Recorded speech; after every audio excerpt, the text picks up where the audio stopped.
करें भैया।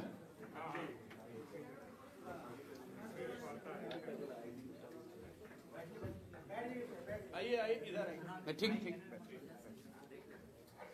आप सभी साथियों का यहाँ स्वागत है। भैया आवाज़ ठीक नहीं। ठीक करो। ठीक है आवाज़ आप क्या आ रही है?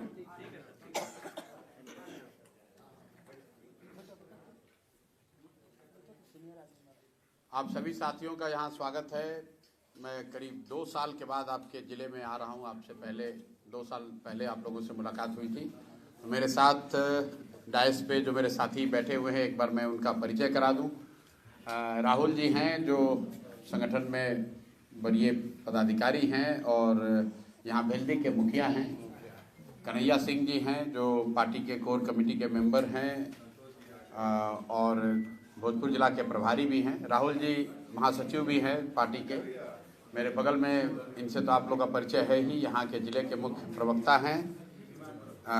मेरे दाहिने साइड में उर्मिला जी हैं जो पार्टी की वरीय नेत्री हैं और इस ज़िले के प्रभारी भी हैं, कोर कमेटी के मेंबर हैं। बगल में बच्चा राय जी हैं जो इस ज़िले के जिला अध्यक्ष हैं। उनके बगल में हम लोग के वरीय साथी रामबली चंद्रवंशी जी हैं जो पटना से हमारे साथ आए हैं और पूर्व एमएलसी रहे हैं। उसके बगल में मुन्ना जी हैं जो पूर्व विधायक हैं, सहरसा के रहने वाले हैं और पार्टी के संगठन के महासचिव हैं।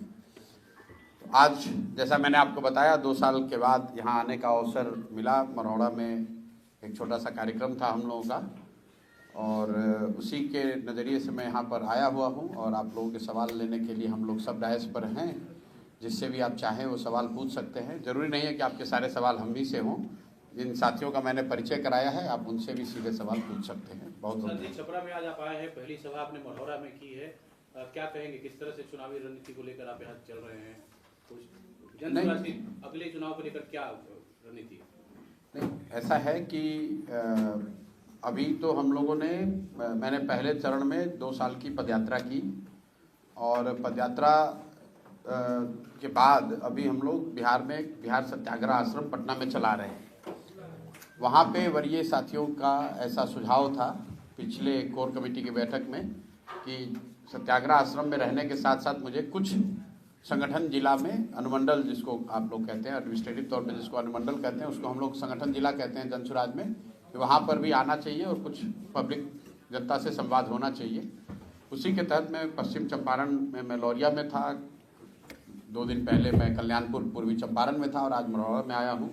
हर जिले में अगले 1-1.5 महीने में कोशिश होगी कि 2 से 3 बार आया जाए, ताकि एक बार संगठन बनने के बाद संगठन के साथियों के मदद से और उनके जो समर्थक हैं उनसे जो जुड़ा हुआ पब्लिक का जो समुदाय है उनसे एक बार मिलने का, बात रखने का अवसर मिल सके और कहीं ना कहीं जनसुराज के दल बनने के बाद जो हम लोग काम कर रहे हैं उस बात को भी जनता को बताना है। उस नज़रिए से भी ये सभाएं हो रही हैं। तो अभी अगले 1 से 1.5 महीने में प्रयास ये होगा कि अप्रैल अंत तक कोई 100 ऐसी सभा की जाए। धरती पर पहला आपका आगमन हुआ है मरौरा की धरती पे? नहीं, पहला आगमन नहीं, हम तो वहाँ पे रहे हुए हैं पदयात्रा के।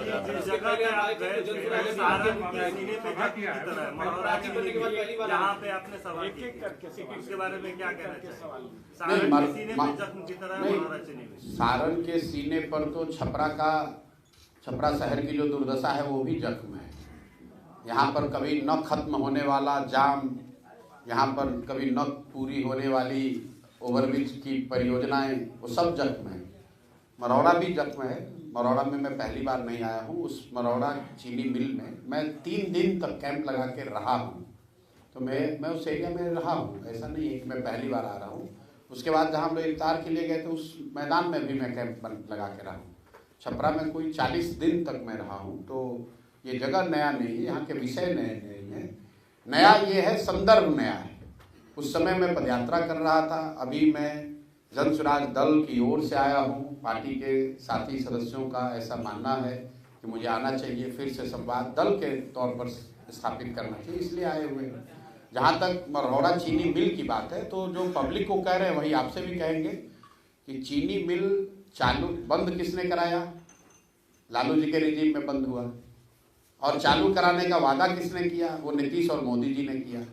और मरहौड़ा की जनता तो इन्हीं दो नेताओं को, इन्हीं दोनों पार्टियों के नेताओं को लगातार पिछले 25-30 साल से जिता रही है। तो अगर चीनी मिल मुद्दा है, सही में जनता के लिए मुद्दा है, तो जनता को उसके लिए वोट करना चाहिए। अगर आप चीनी मिल के बंद होने के नाम पर आंदोलन करेंगे और फिर उसी नेता को, उसी दल को जाकर वोट करेंगे जिसने चीनी मिल बंद कराया या बंद खुलवाने का वादा करके आपको ठगा, तो मान लीजिए कि मोदी जी ने कहा था कि मरहौड़ा चीनी मिल चालू करा देंगे। अगर उन्होंने नहीं कराया तो अगली बार तो चुनाव में उनकी पार्टी को, उनके नेताओं को राजनीतिक तौर पे दंडित किया जाना चाहिए था। लेकिन 14 में मोदी जी ने कहा, उसके बाद 19 भी आया, उसके बाद 24 भी आया, उसके बाद 2 विधानसभा भी हुआ है और जनता लगातार उन्हीं को वोट देते जा रही है। तो मरहौड़ा की समस्या मतलब सिर्फ बात करने की समस्या है। आज तो हम लोग के साथ गिरी जी अभी बैठे हुए हैं, अभी आए हैं, ये खुद बता रहे थे यहाँ पे मॉडर्न चॉकलेट की फैक्ट्री भी बंद हो गई कि जमशेदपुर और डालमिया नगर के बाद Marhaura could have been the third most industrialised zone of Bihar. Jamshedpur और डालमिया नगर के बाद मरहौड़ा इंडस्ट्रियल जोन के तौर पे डेवलप होना चाहिए था। वहाँ हेवी मशीनरी की इंडस्ट्री थी, बंद हो गई। वहाँ पर अब आपका चीनी मिल बंद हो गया, वहाँ पर मॉटन की फैक्ट्री बंद हो गई। वहाँ का सबसे बड़ा बिहार का डिस्टिलरी था, सबसे बड़ा। डिस्टिलरी की बात तो नहीं कर रहा हूँ क्योंकि शराबबंदी लागू है और आप लोग शराबबंदी के लिए ही वोट देते हैं। आप लोग मतलब यहाँ की जनता अपेरेंटली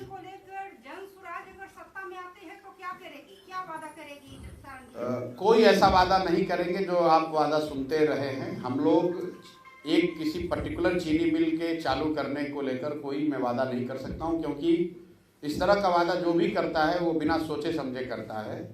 मरहौड़ा चीनी मिल को अलग से पुनर्जीवित नहीं किया जा सकता है।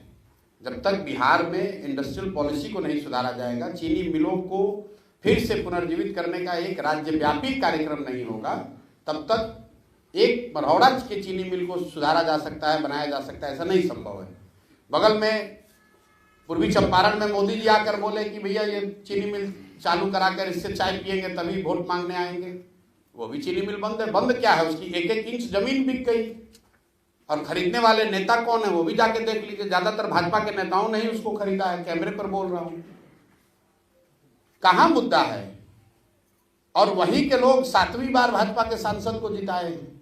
तो कहीं ना कहीं जो जन स्वराज की जो बेसिक बात है कि सुधार तब होगा जब जनता सुधार के लिए वोट देगी। कोई प्रशांत किशोर, कोई जन स्वराज, कोई भाजपा, जदयू, राजद नहीं सुधार कर सकता है जब तक जनता सुधार के लिए न सजग हो। क्योंकि आप परेशान हैं मरहौड़ा चीनी मिल बंद होने से और उसी सांसद को, उसी विधायक को लगातार 3 बार, 4 बार, 5 बार आप जिता रहे हैं। पंजाब के लोग आकर तो वोट दे नहीं रहे। तो अगर मरहौड़ा चीनी मिल विषय है तो उस पर वोट होना चाहिए। वोट होगा तो जो जीत कर आएगा, चाहे जनसुराज जीत कर आए या दूसरा दल जीत कर आए, वो मरहौड़ा चीनी मिल को चालू करने के लिए संघर्ष भी करेगा, उसके लिए बात भी करेगा, क्योंकि वो जानता है कि इसी चीज पर मैं जीत कर आया हूँ। अभी तो लोग जाति पर जीत कर आए हैं तो जाति की बात कर रहे हैं। अभी तो राम मंदिर पर जीत कर आए हैं तो राम मंदिर की बात कर रहे हैं। अभी 5 किलो अनाज पर जीत कर आए हैं तो 5 किलो अनाज की बात कर रहे हैं। जनसभा किया है जी। पब्लिक क्या पब्लिक का कैसा रहा? भाई पब्लिक, एक मिनट इनका जवाब दे ले। मरहौड़ा में आपने एक बयान दिया है कि जो लोग छठ में आपके बेटे, आपके पति यहाँ आएंगे, दिसंबर में हम उसको जाने नहीं देंगे। क्या मास्टर प्लान है कि 4 करोड़ लोगों को? बिल्कुल। पहली बात तो आप अपना आंकड़ा ठीक कर लीजिए। पहली बार मैंने ये नहीं कहा है, पिछले 1-1.5 साल से मैं बिहार में ये कह रहा हूँ कि जो लोग भी इस बार छठ में वापस लौटेंगे वो उसकी संख्या 4 करोड़ नहीं है। कोविड में जब लोग इतने परेशानी में थे तो टोटल 25 से 28 लाख लोग वापस लौट कर आए थे। तो जो आकलन है कि करीब करीब 30 लाख लोग ऐसे हैं जो मजबूरी में, स्वेच्छा से नहीं, मजबूरी में यहाँ से पलायन जिनको करना पड़ा है, 8,000, 6,000, 10,000 रुपए के लिए वो लोग बाहर जाकर काम करते हैं। तो बिल्कुल ये जन स्वराज का वादा है। मैं रिपीट कर देता हूँ, इस बार जो छठ में लौटेगा, ये छठ बदहाल बिहार का अंतिम छठ होगा। जन स्वराज की सरकार बनेगी तो दिसंबर के बाद उन लोगों को वापस नहीं लौटना पड़ेगा। आपने कहा कैसे होगा, इसकी पूरी परिकल्पना, पूरा ब्लूप्रिंट हमने बताया है। पूंजी के पलायन को रोककर बुद्धि का पलायन रोका जाएगा और पूंजी और बुद्धि के पलायन रोकने से श्रम का पलायन रुकेगा। और एक उसमें और महत्वपूर्ण बात बताना चाह रहा हूं आपको, अगर आपको लगता है कि ये तो थियरी है, तो अभी आपके सबके सामने बता रहा हूं, बिहार सत्याग्रह आश्रम में अभी भी जाकर आप देख लीजिए, और आपके जरिए छपरा के नौजवानों को ये न्योता भी दे रहा हूं, आप यहाँ से आइए, 5 दिन का वहाँ पर प्रशिक्षण लीजिए और आपको 5-6 हज़ार रुपये के मजदूरी के लिए कहीं नहीं जाना पड़ेगा। आने जाने का किराया भी जनसुराज देगा, 5 दिन के रहना खाना प्रशिक्षण भी आपको जनसुराज मुफ्त दे रहा है। जनसुराज की सरकार बने न बने, चुनाव हो जब हो, चुनाव से पहले मैंने इस बार संकल्प लिया है कि 1 लाख बच्चों को, रिपीट कर देता हूं, 1 लाख बच्चों को जनसुराज अपने खर्चे पर प्रशिक्षित करके 4, 5, 7, 8, 10 हज़ार रुपये कमाने की स्थिति में ला देगा। और ये काम हम लोग पिछले 1 महीने से वही कर रहे हैं। और मैं चाहता हूं कि आप किसी बच्चे को जिसको आप जानते हो, जिसने 12वीं कम से कम पढ़ाई करी है, जिसको स्मार्टफोन चलाने की समझ है, वो उसका नाम नंबर दे दीजिए, हमारे यहाँ फ़ोन करके वो आ जाए। आने जाने का, मैं रिपीट कर रहा हूँ, आने जाने का बस भाड़ा, ट्रेन भाड़ा भी दूंगा, रहने खाना और प्रशिक्षण 5 दिन का मुफ्त। 6वें दिन से वो काम पे लग जाएगा और 16वें दिन उसके अकाउंट में पैसा आ जाएगा। अब आप अभी जो आप मढ़ौरा से होके आ रहे हैं जी, तो वहाँ काम 1 मिनट, अब देखिए आपका अपना नजरिया है कि काम कहाँ से उपलब्ध होगा। काम मैंने क्या कहा, टेक्नोलॉजी से होगा। आप YouTube चलाते हैं, आप तो यूट्यूबर हैं या पत्रकार हैं, तो YouTube चलाते होंगे। YouTube क्या बेचता है? YouTube ने तो छपरा में आकर सीमेंट का दुकान नहीं खोला है। बिहार और इंडिया में YouTube ने अपना ऑफिस खोलकर स्टील और छड़ बनाने की फैक्ट्री नहीं लगाई है। क्या बेच रहा है? फिर भी देश भर के जितने बिजनेसमैन हैं उनसे ज्यादा पैसा YouTube के मालिकों के पास है। तो दुनिया में सुनो तो भाई, बहुत सारे ऐसे रास्ते हैं जिसके जरिए आप 5, 7, 8, 10 हज़ार रुपया कमा सकते हैं। जो कॉल सेंटर, 1 मिनट रुकिए भैया, एक तो आप समझना नहीं चाहते हो। आपने सवाल पूछा है कैसे दे रहे हैं नौकरी, हम कह नहीं रहे कि दे देंगे, दे रहे हैं। अभी आप भेजिए लोगों को। आप सुनते हैं कि देश में लाखों लोग कॉल सेंटर के जरिए नौकरी पाए हुए हैं। तो हम यहाँ पर बच्चों को क्या ट्रेनिंग दे रहे हैं कि कैसे वो घर बैठे रूरल कॉल सेंटर चला सकते हैं। कॉल सेंटर चलाने वाले को 15,000, 20,000 रुपया मिल रहा है दिल्ली गुड़गांव में। अगर बिहार के बच्चों को वो ट्रेनिंग दे दी जाए कि वो घर बैठे फोन से संवाद कर सके, रिप्लाई कर सकें, तो निश्चित तौर पर उनको 5-7 हज़ार रुपया मिलने लगेगा। और आप आइए, इसी की ट्रेनिंग दे रहे हैं। कुछ नया कीजिएगा तभी तो रोजगार मिलेगा। आपको लगता है कि खाली मढ़ौरा चीनी मिल बनने से सबको रोजगार मिल जाएगा? अगर मढ़ौरा चीनी मिल बन भी जाए तो 4, 5, 10 हज़ार लोगों को फायदा होगा। बिहार में तो 50 लाख लोग बेरोजगार हैं। तो हम लोग वो बात नहीं कहते हैं जो यहाँ पर पहले से कही जा रही कि हम आएंगे सरकारी नौकरी दे देंगे। कैसे दे दोगे सरकारी नौकरी? 78 साल में टोटल बिहार में नौकरी मिला है 23.25 लाख लोगों को। आंकड़ा याद रखिए, चपरासी से लेकर मुख्य सचिव तक टोटल 23.25 लाख लोग ही बिहार में सरकारी नौकरी करते हैं। मतलब परसेंटेज टर्म में हुआ 1.97%। 2% लोगों को आज तक 78 साल में सरकारी नौकरी मिला। नेता लोग आकर कह रहा हम सरकारी नौकरी दे देंगे सबको। अरे भाई 13 करोड़ की आबादी है, 23 लाख सरकारी नौकरी करता है, सबको सरकारी नौकरी कैसे दे दोगे? पूरे देश में 3% लोग ही सरकारी नौकरी करते हैं। तो मैक्सिमम 3-3.5% से ज्यादा आबादी सरकारी नौकरी कर ही नहीं सकती है। लोग यहां बता रहे हम सरकारी नौकरी से बेरोजगारी दूर कर देंगे। कैसे कर दोगे दूर? बेरोजगारी दूर करने का तरीका है शिक्षा और युवाओं के हाथ में पूंजी, टेक्नोलॉजी का प्रयोग, जिससे लाखों बच्चों को स्वरोजगार मिलेगा। अपने घर बैठकर लोग 10,000, 15,000, 20,000 रुपये कमा रहे हैं। ये AI का जमाना है, आर्टिफिशियल इंटेलिजेंस का जमाना है, और हम लोग जी रहे हैं 1960 में। रोजगार टेक्नोलॉजी से मिलेगा। अभी देश में सबसे ज्यादा रोजगार कहाँ आ रहा है? डेटा सेंटर से आ रहा है। बिहार में एक भी डेटा सेंटर का नाम ही नहीं कोई जानता है। आप और हम चीनी मिल बनाने के चक्कर में खाली पड़े हुए हैं। चीनी मिल खुलना चाहिए, लेकिन चीनी मिल बनाने से बिहार के युवाओं का भविष्य नहीं सुधरने वाला है। दुनिया कहां से कहां चली गई और बिहार में अभी बैठ के आदमी वही 1970 वाला बात बतिया रहा है कि 4 किलो अनाज कैसे मिलेगा और हमको राशन कार्ड कैसे मिलेगा। पर क्या बोलेंगे? लोग लगे तो काफी लोग जो इलिटरेट पर्सन है उनको भी रोजगार उपलब्ध हो सकता है, इसलिए बिहार में उद्योग लगाना भी जरूरी है। इसको क्या बोलेंगे? बिल्कुल जरूरी है, लेकिन आप तो समझदार पत्रकार हैं, दुनिया का कोई ऐसा देश बताइए जहां उद्योग लगाकर सबकी बेरोजगारी दूर की गई हो। सिंगापुर में कौन सा उद्योग है? न्यूजीलैंड में कौन सा उद्योग है? फिनलैंड, स्वीडन, डेनमार्क में, नॉर्वे में कौन सा बड़ा उद्योग है? मेरे भाई उद्योग जो है, सुनिए मेरी बात, लेबर की बात, इकोनॉमी को समझिए। इकोनॉमी के 3 फंडामेंटल जो चीज है, प्राइमरी, सेकेंडरी और टर्सरी, उसमें जो उद्योग है, मैन्युफैक्चरिंग है, छोटा बड़ा सब मिलाकर वो पूरे देश में 18% है। कृषि की 60-65% सर्विस सेक्टर है और आप कह रहे हैं कि उद्योग लगाकर आप बेरोजगारी दूर कर देंगे। कैसे कर देंगे?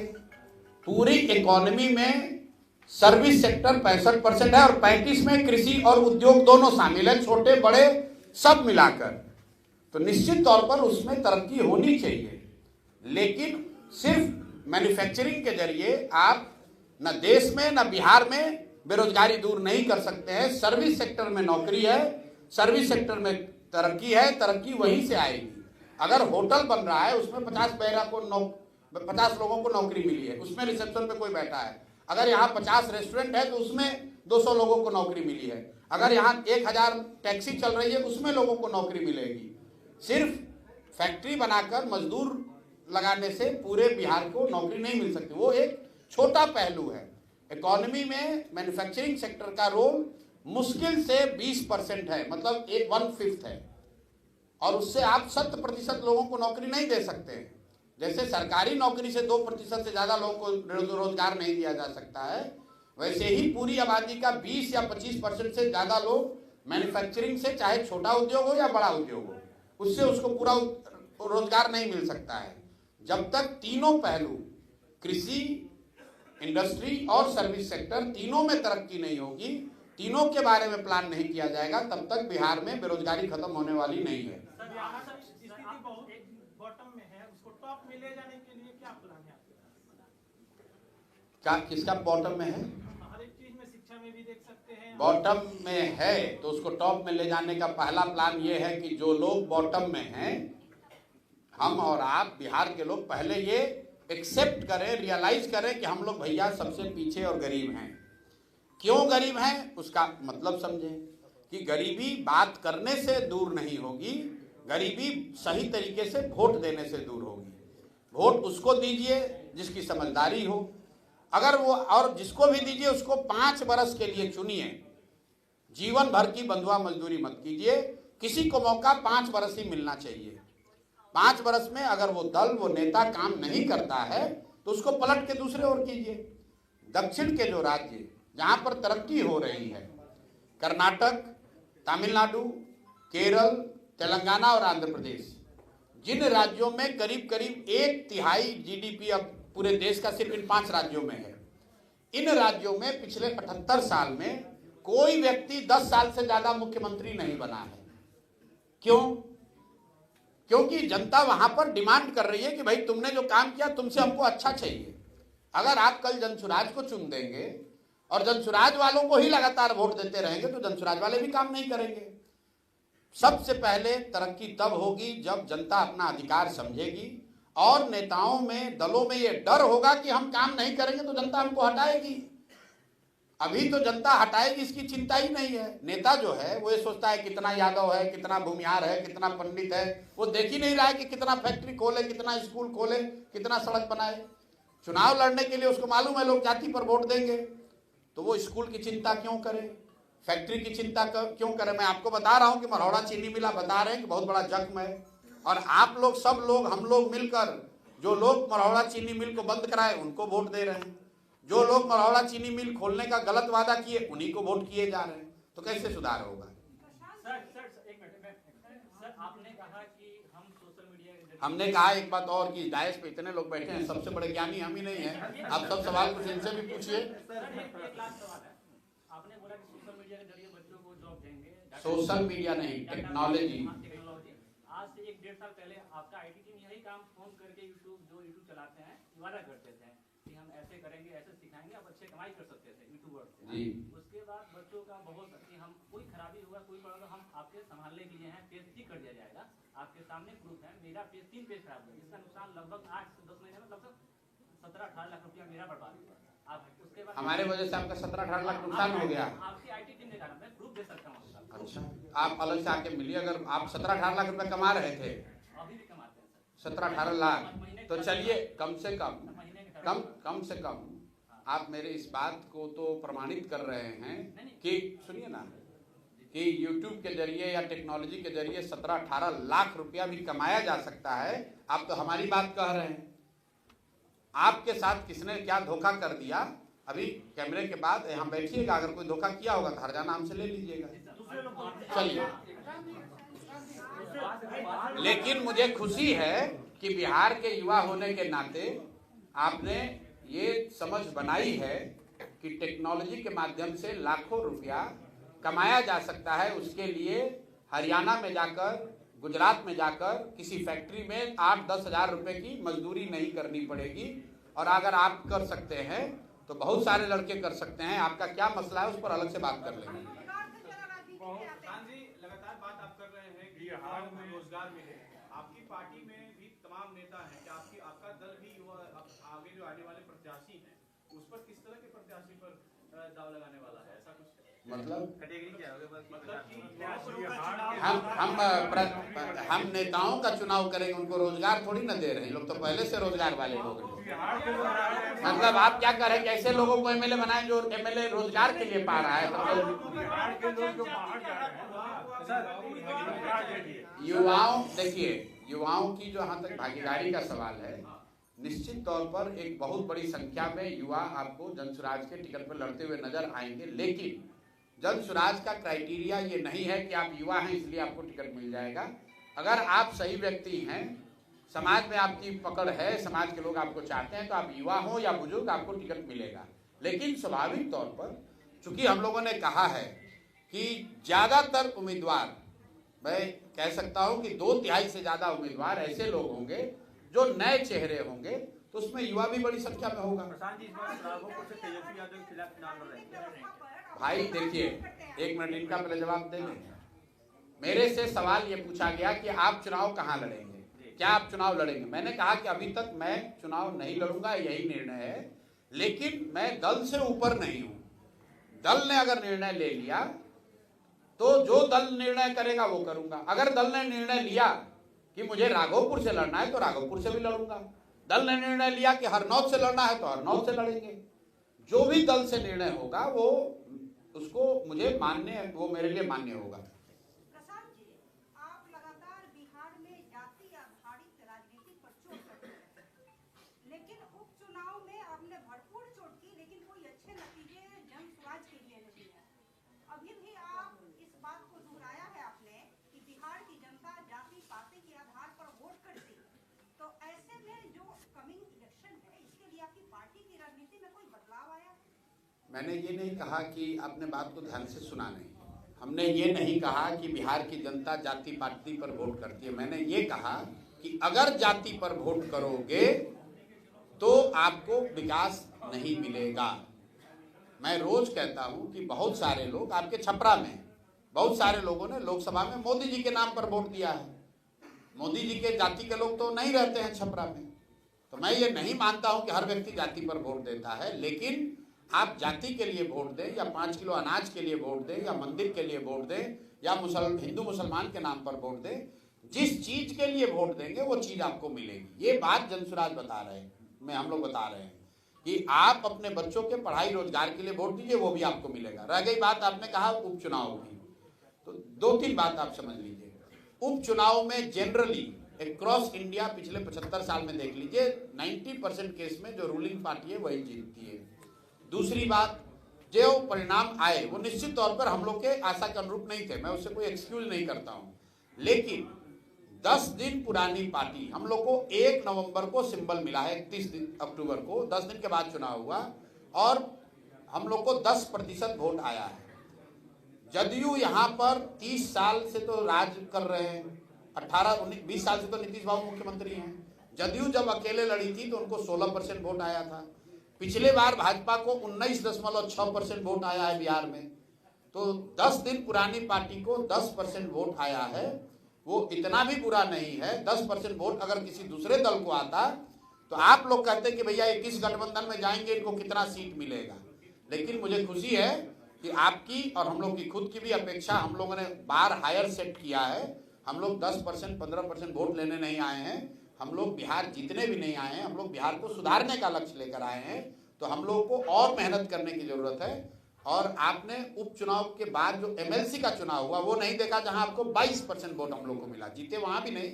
लेकिन राजद तीसरे नंबर पे था, एनडीए चौथे नंबर पर, और जनसुराज दूसरे नंबर पर 22% वोट के साथ था। तो आप थोड़ा सा समय दीजिए, अभी चुनाव आने दीजिए, दूध का दूध पानी का पानी हो जाएगा। लेकिन अंतिम एक और बात सुन लीजिए, मैं यहाँ पर एमएलए बनने नहीं आया हूँ। मुझे एमएलए बनकर, मंत्री बनकर अपना जीवन नहीं सुधारना है। मैं बिहार को सुधारने के नजरिए से आया हूँ, एक सोच, एक विचार लेकर आया हूँ। और जनता को मैंने बार बार ये आश्वस्त किया है कि मैं कुछ भी हो जाए उसके ईमानदारी और शुद्धता में कमी नहीं आने दूंगा। और अगर उसके लिए 2 साल, 5 साल, 10 साल भी लगे तो मुझे कोई घबराहट नहीं है। मैं बिल्कुल पीछे हटने वाला नहीं हूँ। कोई भी जब आप बड़ा काम लेते हैं तो स्वाभाविक तौर पर उसमें अच्छे दिन भी आएंगे और कुछ झटके भी लगेंगे।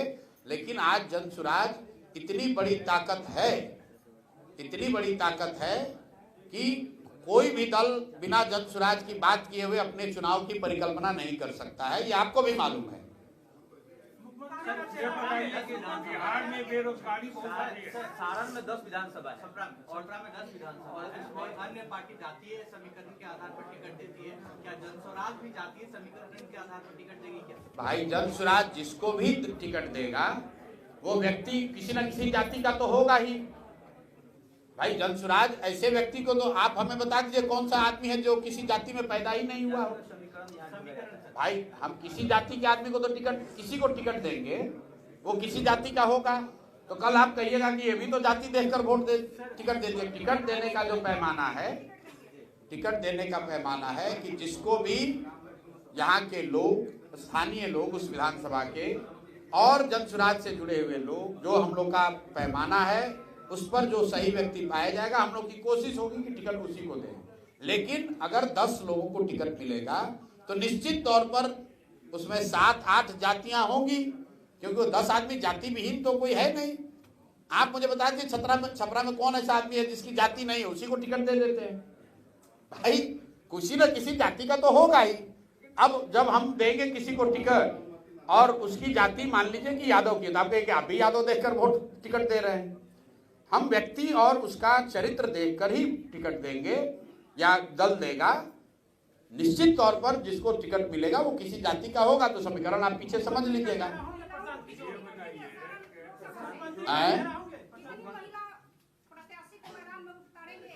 40, मैं अभी बता देता हूँ, 40 महिला प्रत्याशी जनसुराज की ओर से अगला विधानसभा चुनाव लड़ेगी। कोशिश ये होगी कि हर लोकसभा क्षेत्र से कम 1 लोग जरूर लड़े। तो लेकिन ये संभव है कि किसी लोकसभा क्षेत्र में 1 भी ना हो, किसी लोकसभा क्षेत्र में 2 हो। लेकिन 40 महिला प्रत्याशियों को टिकट देने का वादा जनसुराज ने किया है, उस पर हम लोग कायम रहेंगे। 1-2 ऊपर नीचे हो सकता है, लेकिन मोटे तौर पर 40 प्रत्याशियों को उतारा जाएगा। मेरे भाई अभी तो आप कह रहे हैं कि हमारा कोई वजूद ही नहीं है जनसुराज का। अभी तो आप कह रहे हैं कि आपको तो कोई वोट ही नहीं मिलेगा। तो भाई पहले जीत जाने दो, जीतने के बाद हम आपको भी बुला लेंगे छपरा से और आपके सामने बैठ के सारे विधायक बता देंगे कौन मुख्यमंत्री होगा। अगला मुख्यमंत्री बिहार का कौन होगा, ये इसका जवाब दे सकते हैं। अगला मुख्यमंत्री जो भी हो नीतीश कुमार नहीं होंगे, ये लिख लीजिए। और अगर 1 मिनट रुक जाइए भाई, अगर इस पर गलती हो तो बिल्कुल मेरा गर्दन पकड़िएगा। किसी भी हालत में नीतीश कुमार अगले मुख्यमंत्री नहीं होंगे। और इसके लिए कोई आपको बहुत गणना करने की जरूरत नहीं है, बिल्कुल लॉजिकल बात है। अगर एनडीए को यहाँ सफलता मिलती है तो उस सफलता में निश्चित तौर पर भाजपा नीतीश कुमार से ज्यादा सीट जीत कर आएगी, तो वो नीतीश को तो फिर बनाएंगे नहीं, और अगर एनडीए जीती नहीं तो भी नीतीश नहीं बनेंगे। तो आप इतना तो लिख ही सकते हैं कि नीतीश कुमार नवंबर के बाद बिहार में नीतीश कुमार मुख्यमंत्री नहीं होंगे। कौन होगा वो अभी तय होना बाकी है। आने वाले विधानसभा चुनाव को लेकर कई पार्टियां जो है बिहार में अपनी अपनी योजनाएं हैं, जैसे माई बहन योजना, फ्री बिजली योजना। कई पार्टी नहीं, सुनिए ना, ऐसा है कई पार्टियों ने नहीं, आपके पार्टी द्वारा क्या है बता रहे हैं कि एक दल जिसके नेता हैं माननीय तेजस्वी यादव जी, उन्होंने माई बहन योजना जारी की है। भाई सबके हाथ में मोबाइल है, हर मोबाइल में कैलकुलेटर है। माई बहन योजना में उन्होंने कहा कि हमारी सरकार बनी तो सारी महिलाओं को 2500 रुपया महीना देंगे। बिहार में 6 करोड़ महिलाएं हैं, 1 करोड़ अगर बच्चियों को हटा भी दे तो 5 करोड़ महिला हुई। 5 करोड़ गुने 2500 कर दो भाई, गुने 12 महीना कर दो, 1,50,000 करोड़ से ज्यादा का बजट हो गया। बिहार का योजना बजट कितना है? टोटल बजट है 3 लाख करोड़, उसमें योजना बजट है करीब करीब 1 लाख करोड़। तो 1 लाख करोड़ अभी जो आया है बजट 2 दिन पहले, 1 लाख करोड़ में वो 1.5 लाख करोड़ रुपया की योजना कैसे चला देंगे, ये तो भाई हमारे समझ से परे है। वो आपको बता देंगे तो आप हमको बता दीजिए कि साहब जब बिहार का बजट है 1 लाख करोड़ तो आप 1.5 लाख करोड़ रुपया कहां से दे दीजिएगा। और इतना बड़ा ज्ञान अभी आप 1.5 बरस पहले उप मुख्यमंत्री थे तब क्यों नहीं आया था? माँ बाबूजी आपके 15 साल मुख्यमंत्री रहे तब क्यों नहीं आया था? भाई साहब अभी डोमिसाइल पर विधानसभा में हंगामा कर रहे थे। टीचरों की जो बहाली हुई उसमें आधे से ज्यादा यूपी और मध्य प्रदेश के लड़के बहाल हुए हैं। बहाल करते समय शिक्षा मंत्री कौन था? चंद्रशेखर यादव राजद के। उप मुख्यमंत्री कौन थे? महाविद्वान तेजस्वी यादव जी। तो भाई तुम्हारे रहते डोमिसाइल गलत डोमिसाइल नीति के वजह से 60% से ज्यादा शिक्षक यूपी और मध्य प्रदेश के बहाल हो गए। आज विपक्ष में आए तो हल्ला मचा रहे हो। तुम्हें किसने रोका था डोमिसाइल उस समय लागू करने के लिए? ये तो विशुद्ध तौर पर ठगने की बात है। आपने कहा कि आपकी क्या योजना? भाई हम लोग इतनी बड़ी बात नहीं कह सकते हैं, हम लोग 5 बात कह रहे हैं। पहली बात, बच्चों के लिए 15 साल से कम उम्र के बच्चों के लिए पढ़ाई की व्यवस्था की बात कर रहे हैं। और जब तक सरकारी स्कूल नहीं सुधरेगा, क्योंकि एक दिन में सुधर नहीं सकता है, हम लोग की योजना के हिसाब से करीब करीब 5 लाख करोड़ रुपए का खर्च होगा अगले 10 वर्ष में, तब बिहार में शिक्षा व्यवस्था सुधरेगी। लेकिन जो बच्चे पढ़ने जा रहे हैं वो तो 10 साल वेट नहीं कर सकते हैं। तो अब जनसुराज ने ये कहा कि जब तक सरकारी स्कूल नहीं सुधरेगा तो आपके पास, गरीबों के पास, गरीब परिवार के पास ये विकल्प होगा कि वो चाहे तो अपने बच्चों को लोकल प्राइवेट स्कूल में पढ़ा सकते हैं, उसका फीस सरकार की ओर से भरा जाएगा। पहला घोषणा ये की है। दूसरी घोषणा ये की है कि जो लोग 5-10 हजार रुपए के लिए पलायन के लिए मजबूरी में गए हैं उनको साल भर में वापस यहाँ पर रख लिया जाएगा, उनको वापस जाने की जरूरत नहीं है। उसकी योजना भी बताई और आपको अभी बताया कि 1 लाख बच्चों को अपने खर्चे पर जनसुराज चुनाव से पहले ये करके दिखा रहा है। तीसरी बात हम लोगों ने कही कि मनरेगा को कृषि से जोड़ दिया जाएगा ताकि दिसंबर के बाद यहाँ के जो किसान हैं उनको खेती करने के लिए मजदूर मुफ्त में मनरेगा के तहत प्रदान किए जाएं। चौथी बात आपको कही गई कि यहाँ जितनी महिलाएं हैं उनको स्वरोजगार के लिए सरकारी गारंटी पर, क्योंकि गरीब लोगों के पास गारंटी देने के लिए जमीन नहीं है, सरकारी गारंटी पर उनको लोन दिया जाएगा जिस पर ब्याज सिर्फ उनको 4% देना पड़ेगा। तो हम लोग अगर 4% देने का मतलब है कि 6,000 करोड़ रुपया में 1 लाख करोड़ रुपया का क्रेडिट लोगों को दिलाया जाएगा। 10% अगर सरकार, मान लो कि बैंक का ब्याज है, 4% पब्लिक देगी, 6% सरकार देगी, 6,000 करोड़ रुपया का खर्चा है, 1 लाख करोड़ रुपया लोगों को लोन मिलेगा स्वरोजगार के लिए। और अंतिम बात जो बताई गई है कि 60 वर्ष से ज्यादा उम्र के जितने लोग हैं जिनको पेंशन 400 रुपया मिल रहा है, उसमें आप दिव्यांग और विधवा लोगों को भी जोड़ लीजिए, मैं अलग से नहीं बोलता हूँ, मतलब जिसको भी पेंशन 400 रुपया मिल रहा है उसको 2000 रुपया दिसंबर 2025 से मिलने लगेगा। इसका खर्चा आएगा करीब करीब 12,000 करोड़ रुपया साल का। तो हम सिर्फ योजना नहीं बता रहे हैं, योजना पर क्या बजट लगेगा और वो बजट कहाँ से आएगा ये भी बता रहे हैं। भैया एक ही बात पर कितनी बार विचार बताएं। जन स्वराज की सरकार बनी तो एक घंटे में शराबबंदी हटा देंगे, क्योंकि शराबबंदी बिहार में लागू है ही नहीं। शराबबंदी, अरे भैया 12,000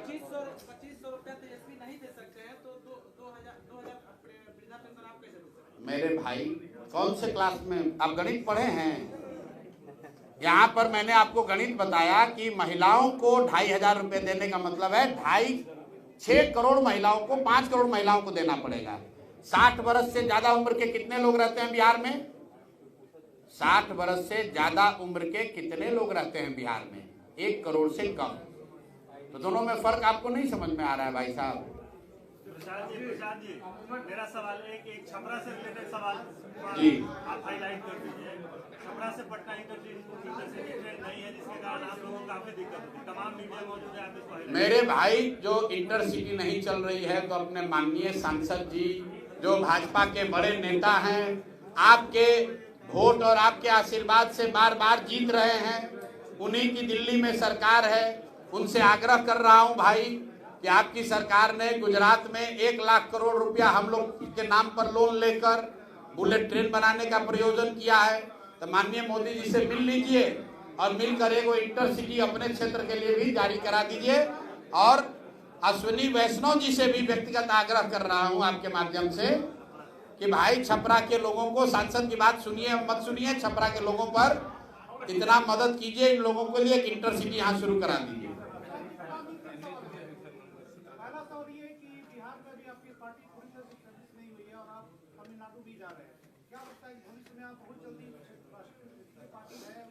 नहीं, तमिलनाडु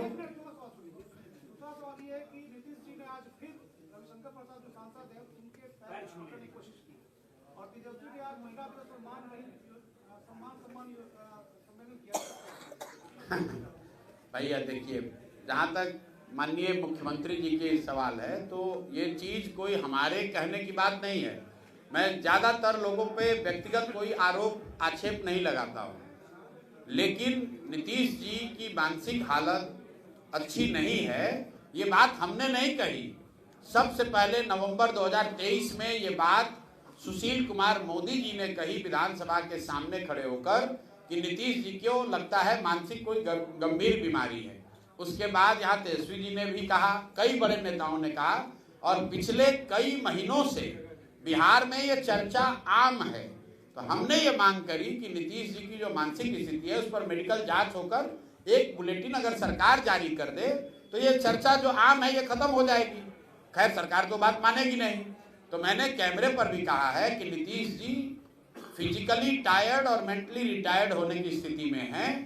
अगर आपको इसका भरोसा नहीं है तो कोई भी पत्रकार नीतीश जी से खाली ये पूछ ले कि उनके मंत्री परिषद में साथी मंत्रियों का नाम क्या है। नीतीश कुमार आज की तारीख में दावे के साथ कह रहा हूं आपको, अगर कैमरे पर आकर बिना पेपर देखे नीतीश कुमार अपने मंत्री परिषद के साथी मंत्रियों का नाम और विभाग बता दें तो मैं पूरा जन स्वराज का अभियान वापस लेकर नीतीश कुमार को नेता मानकर उनके समर्थन में खड़ा हो जाऊंगा। बिल्कुल उनकी मानसिक स्थिति स्वस्थ वो नहीं है, वो स्वस्थ हो ऐसी मैं कामना करता हूं, लेकिन मुख्यमंत्री होने के नाते उनको इस बात का, उनके साथियों का, उन सहयोगियों का को संज्ञान लेना चाहिए कि जो व्यक्ति अपने साथियों का, अपने मंत्री परिषद का नाम नहीं जानता वो बिहार की समस्याओं से कैसे निपटेगा। भाई जो आपने पहला सवाल पूछा, तमिलनाडु में जो विजय हैं जिन्होंने टीवी के पार्टी शुरू की है वो हमारे पुराने मित्र हैं, और कहीं ना कहीं जब मैंने यहाँ जन स्वराज शुरू किया तभी हम लोगों ने तय किया था कि वो तमिलनाडु में टीवी के नाम से एक ऐसा ही प्रयास शुरू करेंगे। तमिलनाडु में चुनाव बिहार चुनाव के 6-7 महीने के बाद है, तो मेरा ये फर्ज है कि मैं उनकी मदद करूं। वो भी यहाँ मेरी मदद के लिए आएंगे और मैं भी उनकी मदद के लिए गया था। तेजस्वी का जो आपका सवाल है, मैंने पहले आपको कह दिया, जिनके राज को, जिनके माँ बाप के राज को भी कोर्ट ने जंगल राज कहा, वो माँ बहन के सम्मान की बात करें, वो उचित नहीं लगता है। माँ बहन की सम्मान की बात तब होती जब उनके राज में सुरक्षा की बात होती, शिक्षा की बात होती। और ये योजना बनाकर ये झारखंड से कॉपी किए हैं। दो अभी विधानसभा चुनाव हुआ, वहाँ पर महाराष्ट्र में और झारखंड में ऐसे ही कैश ट्रांसफर की स्कीम के वजह से 2 लोग चुनाव जीते हैं। तो ये लोग चुनाव जीतने के लिए कुछ भी कह सकते हैं। भाई मैं आपको एक और बात बता दूं, सिर्फ बिहार ही नहीं, दिल्ली और गोवा जैसे 2-3 छोटे राज्यों को छोड़ दीजिए तो देश का कोई भी राज्य अपने यहाँ रहने वाली सारी महिलाओं को, बिहार की तो बातें छोड़ दीजिए, बिहार की तो हालत ही नहीं है, कोई भी राज्य इंक्लूडेड महाराष्ट्र इंक्लूडेड, अपने राज्य में रहने वाली सारी महिलाओं को 2,500 रुपये महीना नहीं दे सकता है। किसी राज्य की वित्तीय हालत की स्थिति ऐसी नहीं है। बिहार में तो ये सपने से भी आगे की बात हो गई। आप अपनी पार्टी में सिर्फ सिंगल दिखते हैं और लोग आपकी, अब भैया 8 लोग यहाँ बैठे हुए हैं, अब आपको कोई नहीं दिख रहा है तो अब हम उसके लिए क्या कहें। अब आपको यहाँ के बिहार के सबसे बड़े वकील हैं, ये आपको नहीं दिख रहे हैं, वाईवी गिरी, इनका ससुराल यही मांझी में है। आपको रामबली चंद्रवंशी जी नहीं दिख रहे हैं जो यहाँ के एमएलसी हैं, लंबी लड़ाई लड़ी है, अपने पद से इस्तीफा दिया, एक तरह से एमएलसी का पद छोड़ा है पिछड़ों की लड़ाई लड़ने के लिए। बच्चा राय जी आपके जिले के मतलब वर्षों से राजनीति करने वाले व्यक्ति हैं, उर्मिला जी हैं, ये चुनाव लड़े हैं, कन्हैया जी यहाँ, अब कोई आपको दिख ही नहीं रहा है तो मैं क्या करूँ, आप बताइए। आपने सबको बैठा रखा है। आप आमूलचूल व्यवस्था परिवर्तन की बात कर रहे हैं, बिहार के आमूलचूल व्यवस्था परिवर्तन की बात कर रहे हैं आप पूरे, भाई साहब आप मिलिएगा जरूर। हाँ, आप पूरी संस्कृति को बदलने की बिहार की बात जी, आमूलचूल व्यवस्था परिवर्तन की बात कर रहे हैं, क्या ये संभव है? भाई जहाँ तक ये बात है कि संभव है कि नहीं, तो मैं आपको एक चीज बता दूं, प्रयास होना चाहिए। इस पर तो सब सहमत है कि प्रयास होना चाहिए। तो प्रयास, आप पत्रकार हैं, हम आपसे उल्टा सवाल पूछ रहे हैं। बिहार को सुधारने का, बिहार में व्यवस्था परिवर्तन का प्रयास होना चाहिए कि नहीं होना चाहिए? होना चाहिए। तो प्रयास मैं करूं या आप करें, प्रयास आज हो या 10 वर्ष के बाद हो, करना तो किसी न किसी बिहार के आदमी को ही पड़ेगा। तो खाली ये कहते रहने से कि बहुत अंधेरा है, अंधेरा खत्म नहीं होगा, किसी को दिया जलाना पड़ेगा। अब वो दिए का प्रकाश कितना होगा ये तो समय बताएगा। हमारा काम है दिया जलाना, हमारा काम अंधकार को बढ़ाना नहीं है, अंधकार पर सिर्फ टीका टिप्पणी करना नहीं है। भगवान ने मुझे जो शक्ति बुद्धि दी है, मैं अपने तरफ से ईमानदारी से उसको, अंधकार को कम करने का, दूर करने का प्रयास कर रहा हूँ। बहुत बहुत धन्यवाद।